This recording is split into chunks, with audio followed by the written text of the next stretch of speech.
আমাদের সিলেটের গর্ব, সিলেটের রত্ন আল্লামা সিরাজুল ইসলাম মিরপুরি দামাত বারকাতুহুম আলিয়া, যাকে নিয়ে দু একটা কথা বলার ইচ্ছে পোষণ করেছি। হুজুরের একটা ভিডিও গত শনিবারে হেফাজতে ইসলামের যে সমাবেশ হয়েছিল, সেই সমাবেশের একটা ভিডিও সারা বাংলাদেশে ব্যাপক আকারে ভাইরাল হয়েছে। সেই ভিডিও নিয়ে দু একটা কথা আমি বলবো। কথাগুলো বলার আগে আমি মনে করি ওনার সেই ভিডিওটা আপনারা একটু দেখেন, দেখার পরে একটু বোঝেন, এরপরে আমি দু একটা কথা বলবো।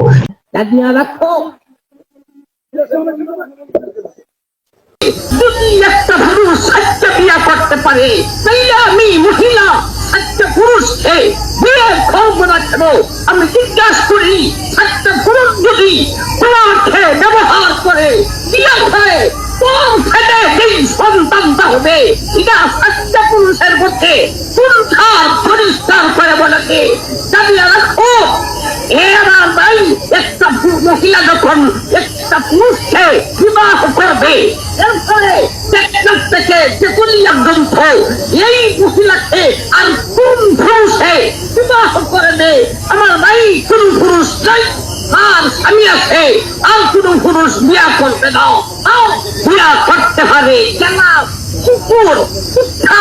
সুতরাং এই সমস্ত প্রযুক্তি মহিলা, প্রযুক্তি মহল, এরা হলো তুমি পাগল হতে পারো, দেশবাসী পাগল নয়। জানিয়ে রাখো। আশা করি আপনারা ভিডিওটা দেখেছেন এবং আল্লামা সিরাজুল ইসলাম মিরপুরি উনি কি বক্তব্য দিয়েছেন, বক্তব্যটাও আশা করি ক্লিয়ারলি আপনারা বুঝতে পেরেছেন এবং শুনতে পেরেছেন। এবার আসুন যে কথাগুলো আমি বলবো। এই ভিডিওটা আজকে গত শনিবার বিকেল থেকে নিয়ে আজ পর্যন্ত খুব ব্যাপক আকারে ভাইরাল হয়েছে, অনেক প্রচুর পরিমাণে ভাইরাল হয়েছে। এই ভিডিওটা নিয়ে সারা বাংলাদেশে হেফাজতে ইসলামের কিছু নেতাদেরকে নিয়ে মানুষ ট্রল করতেছে এবং কিছু নেতাদের উপরে মানুষ প্রশ্ন উঠাচ্ছে। আমরা সেই বিষয়টা নিয়ে একটু কথা বলবো। আসুন, সিরাজুল ইসলাম মিরপুরি সাহেব আমাদের সিলেটের একজন প্রাচীন একজন আলেমে দ্বীন, অনেক পুরনো একজন মুফাসসির। আমরা হুজুরকে খুব ভালোবাসি, খুব মহব্বত করি। সেই ছোটবেলা থেকে হুজুরের বয়ান শুনে আসতেছি, হুজুরের তাফসীর শুনে আসতেছি। হুজুরের বয়ান আলহামদুলিল্লাহ হৃদয় জোড়ানো বয়ান। হুজুর গভীর থেকে বয়ান করেন, তাফসীর করেন। আমাদের সিলেটের আল্লামা নুরুল ইসলাম অলিপুরি হাফিজাহুল্লাহ তাআলা, ওনার পরে যিনি সবচেয়ে সুন্দর তাফসীর করেন তিনি হচ্ছেন আল্লামা সিরাজুল ইসলাম মিরপুরি দামাত বারকাতুহুম হাফিজাল্লাহ তাআলা। তো গত শনিবারে হেফাজতে ইসলামের সমাবেশ ছিল। সেই সমাবেশে হুজুরকে বক্তব্য দেওয়ার জন্য নাম ঘোষণা করা হয়। হুজুর বক্তব্য দিলেন। কি বক্তব্য দিলেন আপনারা শুনতেই পেরেছেন, দেখতে পেরেছেন। বিষয়টা হচ্ছে, হুজুরকে বক্তব্য দেওয়ার মধ্যেই একজন সাদাদাড়িওয়ালা মুরব্বী এবং একজন কাঁচাদাড়ি ছিল, উনি ওনার পরিচয় আমি জানি না, যিনি সাদা দাড়িওয়ালা ওনার পরিচয় জানি না। দুজন ধাক্কা দিয়ে ওনাকে সরিয়ে ফেললেন, কথা বলার মধ্যখান থেকেই ওনাকে ধাক্কা দিয়ে সরিয়ে ফেললেন। যে বিষয়টা নেটিজেনদের মধ্যে বিব্রতকর সৃষ্টি করেছে এবং এটা সমালোচনার ঝড় তুলেছে সোশ্যাল মিডিয়ার মধ্যে, সোশ্যাল প্ল্যাটফর্মের মধ্যে। কারণ এত বড় একজন বিজ্ঞ আলেম, একজন মুফাসসির, যাকে মানুষ হৃদয় দিয়ে ভালোবাসে, যার বয়ান শোনার জন্য মানুষ অধীর আগ্রহ নিয়ে বসে থাকে, সেই মানুষটাকে ধাক্কা দিয়ে মাইকের সামন থেকে, মাউথের সামন থেকে সরিয়ে ফেলা হলো। এটা নেটিজেনরা কিছুতেই মানতে পারতেছে না। তো অনেকে আমরা আবার বলতেছি যে আকাবিরদের কাজ, এখানে আমরা নাক গলানোর কিছু মনে করি না। হ্যাঁ, আকাবিরদের কাজ ঠিক আছে, কিন্তু এভাবে পাবলিক প্লেসে, এভাবে মানুষের সামনে এত বড় একজন আলেমকে ধাক্কা দিয়ে সরিয়ে ফেলা, এটা আমার কাছেও কেমন জানি লেগেছে।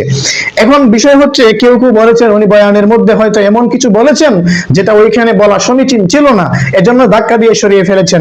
আবার কেউ কেউ বলতেছেন ওনাকে ধাক্কা দিয়ে সরিয়ে ফেলার কারণ হচ্ছে উনি সময় বেশি নিয়ে ফেলেছেন। ওনাকে দেওয়া হয়েছিল যেই সময়, সেই সময় থেকে বেশি উনি বয়ান করে ফেলেছেন, এজন্য ওনাকে ধাক্কা দিয়ে সরিয়ে দেওয়া হয়েছে। মানলাম, দুইটা বিষয় আমি ধরে নিলাম। সময়ও উনি বেশি নিয়েছেন এবং যে কথাগুলো বলা ওইখানে সমীচীন ছিল না, সেই কথাগুলো তিনি বলেছেন, মেনে নিলাম কারো কারো কথা। তবুও কি ওনার মতো একজন আলেমকে ধাক্কা দিয়ে সরিয়ে ফেলা যায়? এত বড় একটা সমাবেশে বক্তব্য দেওয়ার সুযোগ তো ওই সমস্ত আলেমরাই পায় যাদের গ্রহণযোগ্যতা সারা বাংলাদেশে আছে, যাদের গ্রহণযোগ্যতা আলেম ওলামাদের মধ্যে আছে, তালেবে ইলম ছাত্র ভাইদের মধ্যে আছে, মুসলিম উম্মার মধ্যে আছে। তাদের যোগ্যতা আছে বিধায় তো তারা ওইখানে গিয়ে কথা বলার সুযোগ পেয়েছে। কই আমাদেরকে তো কেউ নাম ঘোষণা করে নাই, আমাদেরকে তো কেউ বক্তব্য দেওয়ার কোনো সুযোগ করে দেয় নাই, কারণ আমাদের যোগ্যতা ওই পর্যন্ত যায় নাই, ওই পর্যন্ত পৌঁছায় নাই, আমরা তো ওইটা কল্পনাও করতে পারি না। কিন্তু সিরাজুল ইসলাম মিরপুরি সাহেবের যোগ্যতা আছে বিধায় ওনাকে ওইখানে কথা বলার সুযোগ দেওয়া হয়েছিল। তো এত বড় একজন বিজ্ঞ আলেমকে সময় একটু বেশি নিয়েছে, অথবা কথা একটু এদিক সেদিক হয়ে গেছে, এজন্য ধাক্কা দিয়ে সরিয়ে ফেলা হবে? ধাক্কা যারা দিয়েছেন ওনারা হাসি মুখে ধাক্কা দিল, একটা মানা যাইতো, কিন্তু রাগের মাথায় চেহারাটা যেমন কেমন মলিন ছিল, চেহারায় রাগ ছিল, খুব ছিল, ধাক্কা দিয়ে সরিয়ে দেওয়া হয়েছে। কিন্তু আল্লামা সিরাজুল ইসলাম মিরপুরি হাফিজাহুল্লাহ তাআলা ওনাকে দেখেছি যথেষ্ট ধৈর্যতার পরিচয় দিয়েছেন, যথেষ্ট ধৈর্য ধারণ করেছেন, সহনশীলতার পরিচয় দিয়েছেন। উনি মুস্কি হেসে সরে গিয়েছেন, পাল্টা উনি রাগ দেখান নাই, ওনার মুখে কিন্তু মুস্কি হাসি ছিল। জানি না আপনারা ভিডিওটা ভালো করে ফলো করেছেন কিনা, আবার ফলো করবেন তাহলে বুঝতে পারবেন। তো আল্লামা সিরাজুল ইসলাম মিরপুরি হাফিজাহুল্লাহ তাআলা উনি বলেছিলেন যে নারীরা চায় পুরুষ যেভাবে 4টা বিয়ে করতে পারবে, নারীরাও 4টা বিয়ে যেন করতে পারে। উনি বলেছিলেন যে নারীরা যদি 4টা বিয়ে করে তাহলে তাদের ঘরে যে সন্তান হবে সে কার পরিচয় দেবে। দ্বিতীয়ত, মেয়েদের একটা বিয়ে হলে অন্য একটা ছেলের কাছে ওই মেয়েকে বিবাহ দিতে গেলে খুব কষ্ট হয়, ওই অন্য একটা ছেলে ওই মহিলাকে বিয়ে করতে চায় না, বিবাহিত মেয়েকে অন্য একটা ছেলে বিয়ে করতে চায় না।